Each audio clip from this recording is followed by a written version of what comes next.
Broadcasting from the business capital of the world, this is the Podcast Business News Network. Welcome back to the show. We are joined by our executive and life coach, our leadership consultant from Color Your Strengths, Marian Edmondson, joining us live again today here on the podcast. And we're so ecstatic she's back here to talk more about her work and, of course, how she's helping so many people. Welcome. How are you today, darling? Back.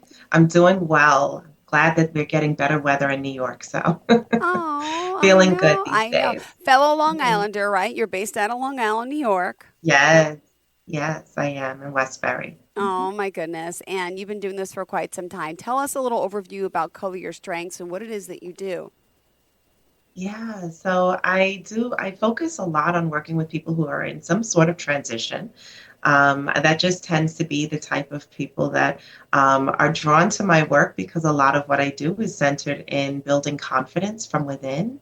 And so when people are experiencing some type of transition, that's usually a moment in which they're feeling less confident, less secure, because you're dealing with ambiguity, you're uncertainty, you're not sure of what lies ahead. And that can rock your world a little bit. And so I tend to work with folks to focus on building their strengths from within, identifying what's already natural that they do well, tapping into what those natural talents are, and then figuring out how to create and cultivate a positive mindset around what they're capable of, and just build that confidence to a point where they feel really good about what they bring to the table in this next step in their life. Well, thank you so much. And I know, you help people navigate so many different types of challenges. And I just want to point out that you are an ICF certified coach, right? Gallup certified strengths coach as well. Just a little bit about your background for those that may not know. I appreciate that. Yes, the Gallup certified strengths coach work that I do allows me to sort of complement the confidence coaching work very nicely. Because again, it's all about sort of tapping into what's naturally good in you and what you're talented, what your talents are. And so being able to do that from a strengths perspective gives people a baseline that they can't sort of argue with, that, oh, okay, I can see myself in this. And that's just sort of the foundational point for us to begin the work. Great. Well, thank you so much. So what did you have in mind for your audience today? What did you kind of want to dive on into? The last time we spoke, you were asking me a lot about sort of what are the steps and what's involved in the coaching practice or the process that I take with my clients. And I keep saying that a lot of the work that I do is around building confidence. And the reason why is because of what it stems from. And this thing called imposter syndrome that I know a lot of people hear about and know this term. It's become a more popular term lately. And what it really is and means is that it's a pattern of thoughts that we have around our self-doubt, our self-esteem. And it can really create this inner negative critic that we have to be mindful of and learn to coexist with, but also learn to challenge at times so that we can start to rewrite that inner narrative of who we believe we are, our abilities, our capabilities. So I thought today we could talk a lot more about that, about this imposter syndrome and what's involved in that work. Beautiful. Not a problem. Thank you. And you mentioned confidence without compromise and authenticity. And, you're helping so many with this. And and let me just ask, I mean, you've been doing this, you said, for over 2 decades. You don't look old enough. But you also you used to work in HR, right? Yes. And as a chief diversity officer. So you really are familiar with so many different fields that your clients come to you for, right? Like in particular, give me some examples of some of the people, their different fields that you can help with. Yeah, so I've worked across multiple different industries, sports and entertainment being one that I spent a great deal of my career in, and have worked with people in healthcare, other nonprofit, philanthropic organizations, market research, finance, I've worked with lawyers.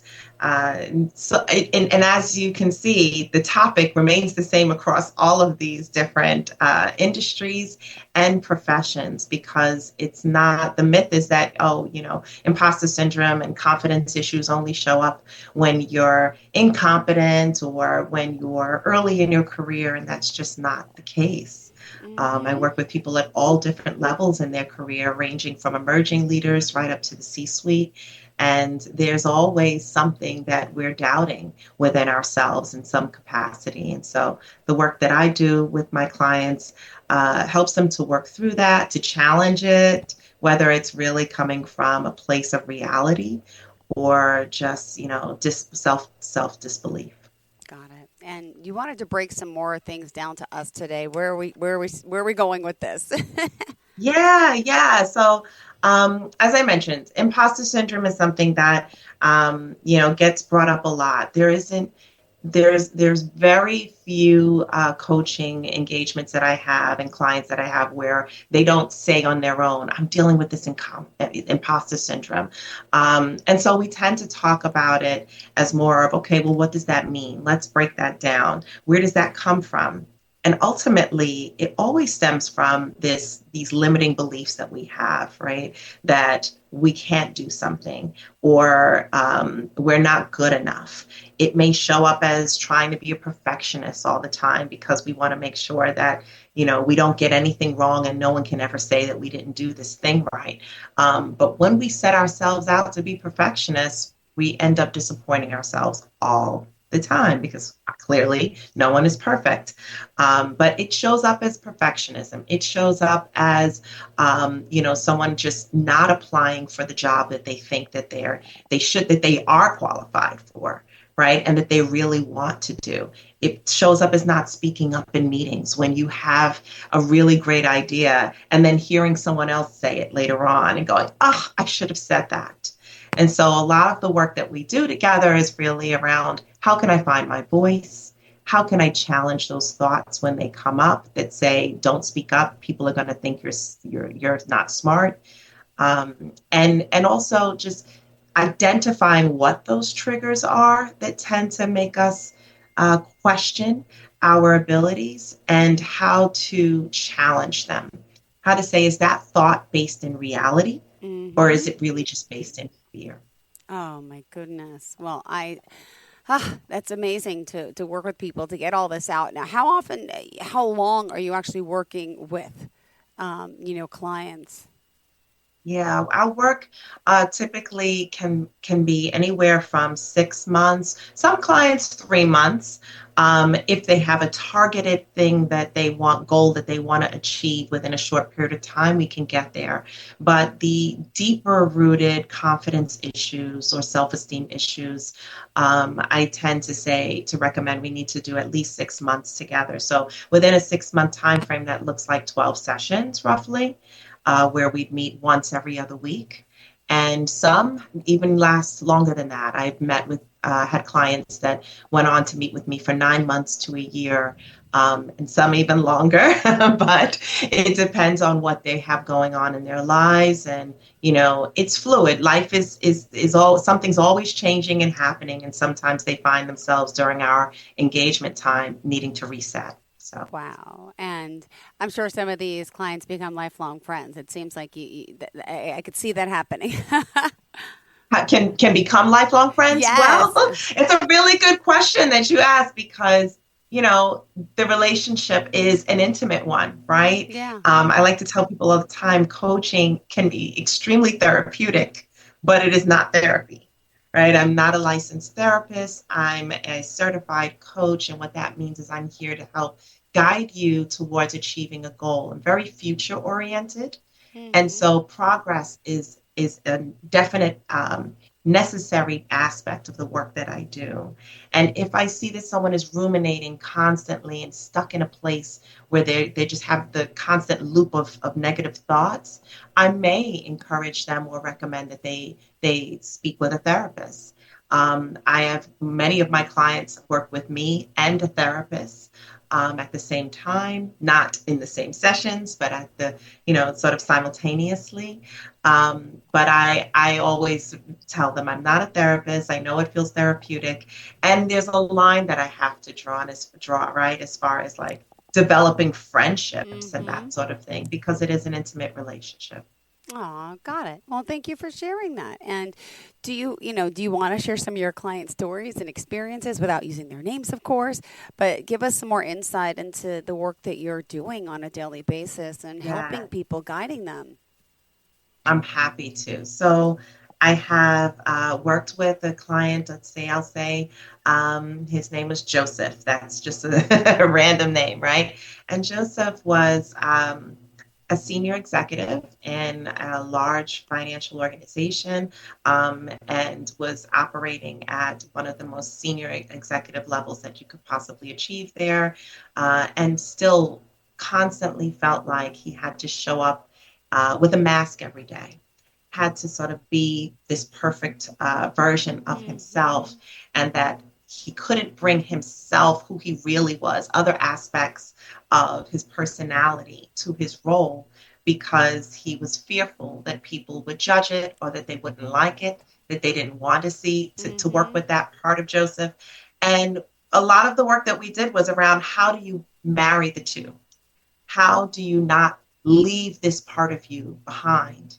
But how do you find ways to authentically and organically weave it into who you are in a professional environment, so that people can find you more relatable, that they see you as an authentic leader, and don't view you as this impeccable, untouchable person on a pedestal, which was happening. And as a result, a lot of his team members, the people that he led, just felt like they couldn't build and form a genuine relationship with him.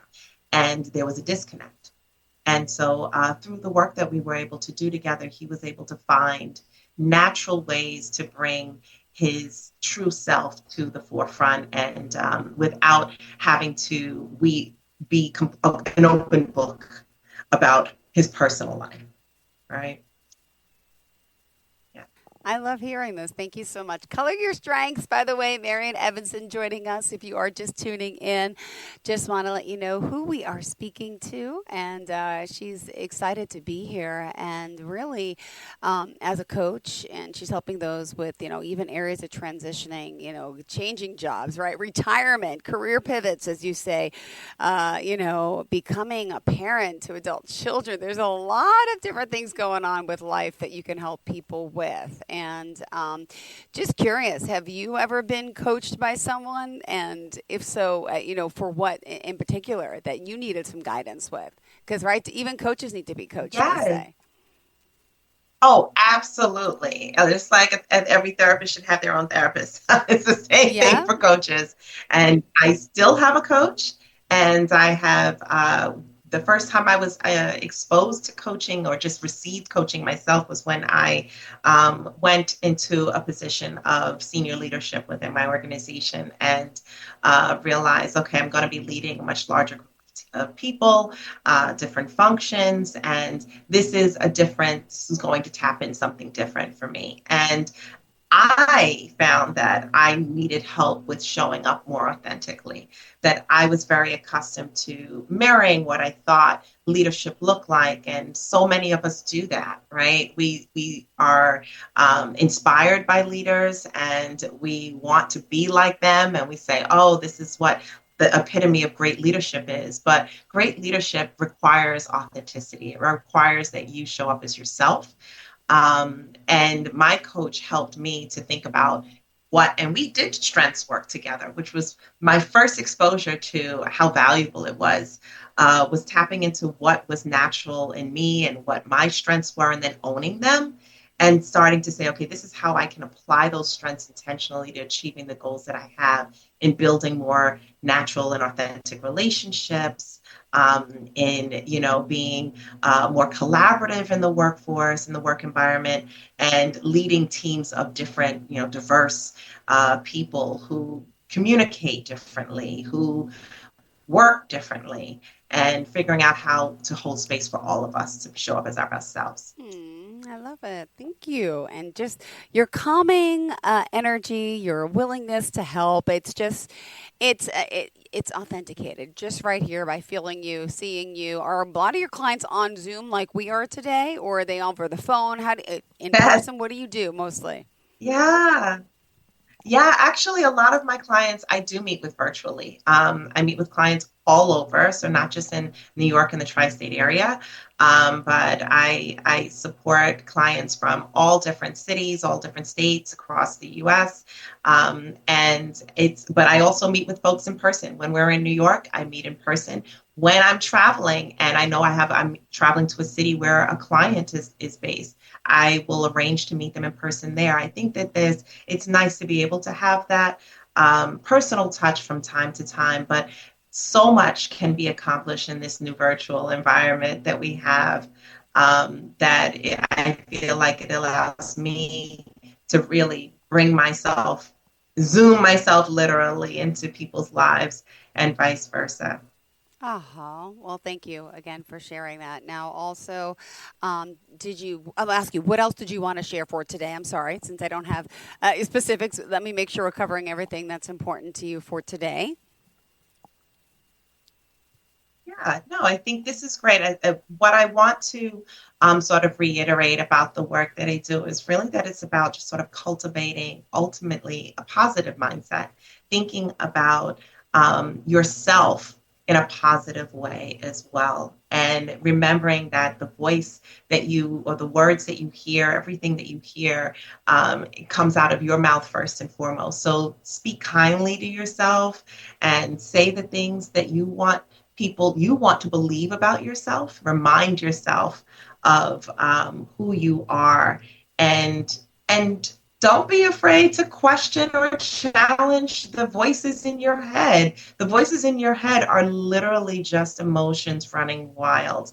If you've seen the In and Out movies, you know that they are literally just different personas that live in our heads and take on a life of their own if we don't acknowledge them, work with them, and sometimes fact check them, right? And put them in their place, so that we can be reminded.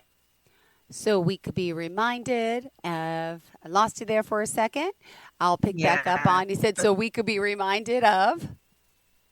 Oh, so that we can be reminded of the gifts that we have to contribute. Yes. Thank you so much. We froze for a second. All right, good. Yes. And, you clearly are passionate about, what you do. And, as far as working with people, to see them achieve success and to, how do I say? I can't say be cured, right? But you get fixed in a sense, and you learn, what's new. You take on new objectives. Is there anything for someone at home today who may want to transition into coaching to make themselves better, their work better, their personal issues better? Is there any techniques that you can suggest for us to be doing every day? Do you have any? Do you live by any? I got to wake up. You should be doing positive affirmations. You should. Yep. What are some little things that we can start doing at home? Yes. So I'm a big meditator, a big believer in meditating. And I think that it is a powerful tool to just keep ourselves centered and to remind yourself that, you are in control of how you feel. And that is something that you can manage, and grounding yourself in gratitude and in, just the basics of things that we should be grateful for, like the breath that we take every day, naturally without having to think about it, is really powerful. And so I suggest meditation. I also suggest self-reflection in the form of journaling. I think that is also another powerful way for you to be reminded of how it is that you really feel, what you experience, how far you've come. Right? Where you were yesterday is not necessarily where you are today. And if you can look back on that in black and white, it can really be a powerful tool to keep you thinking positively and moving forward.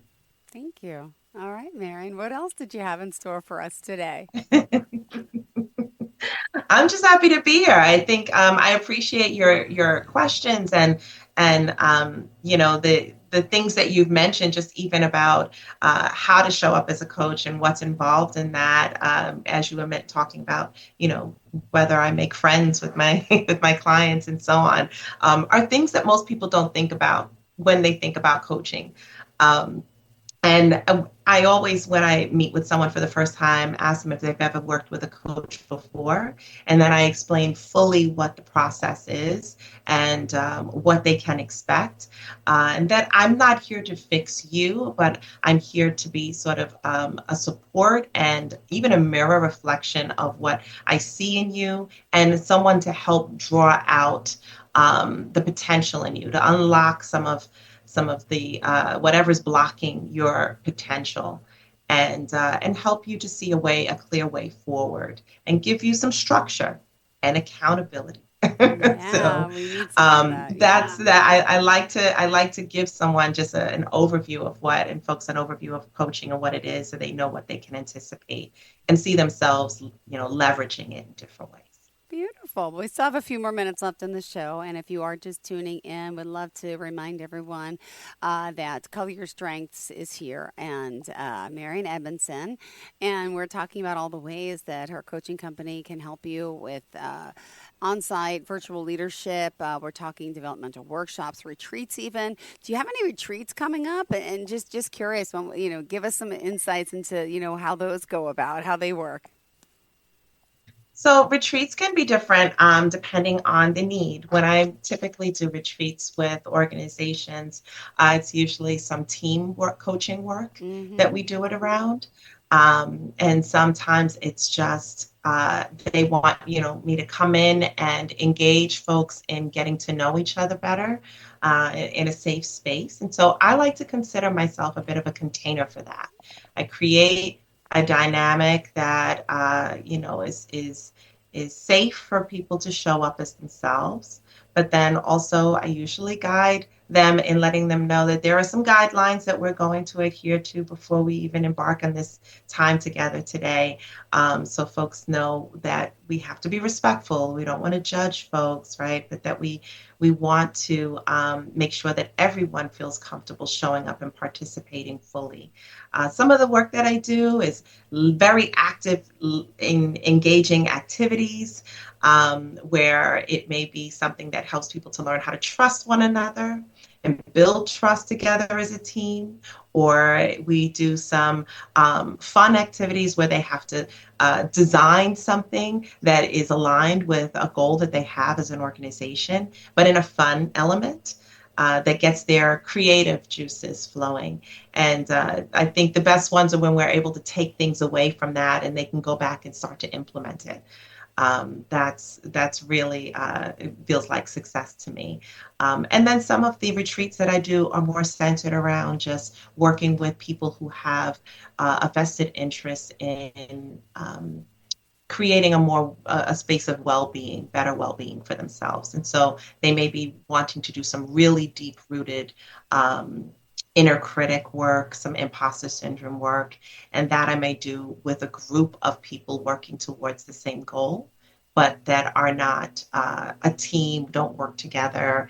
It may not even be a work environment. It's simply just, these are group coaching sessions where it's someone who says, I want to work on confidence and dealing with this imposter syndrome, and I want to do it in an environment where I'm supported by a community of other people who are working through the same thing. Beautiful. Thank you so much for today. So insightful as always. Oh, my pleasure. I enjoy it. Thank you. Well, tell us how we can reach out to you. Would you mind sharing the website, phone number, any form of contact so we could reach out with any questions? Absolutely. If anyone wants a consultation, I do free consultations, 30-minute consultations, and you can find that and reach me through my website at coloryourstrengths.com. You can reach me directly via email at Marian, Marian, at coloryourstrengths.com. And yes, that's the perfect way to reach me. I'm also on LinkedIn under Marian Edmondson. And feel free to connect if I can help and support you in any way. Beautiful. Thank you so much. Pleasure having you back and looking forward to the next conversation. Thanks so much. Same here. Thanks so much as always, Jill. Bye-bye.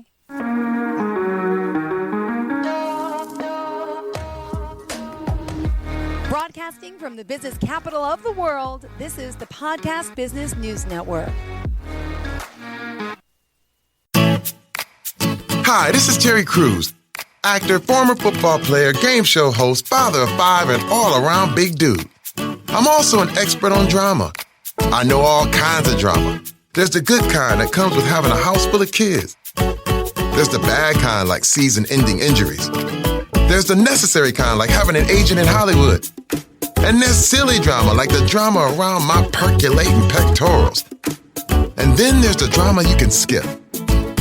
Skip the drama that comes with not having your high school diploma or equivalency. Find free adult education classes near you and finish your high school diploma. Visit finishyourdiploma.org. Or text diploma to 97779. Message and data rates may apply. Reply STOP to opt out. That's diploma to 97779. And leave the drama to actors like me. Brought to you by the Dollar General Literacy Foundation and the Ad Council.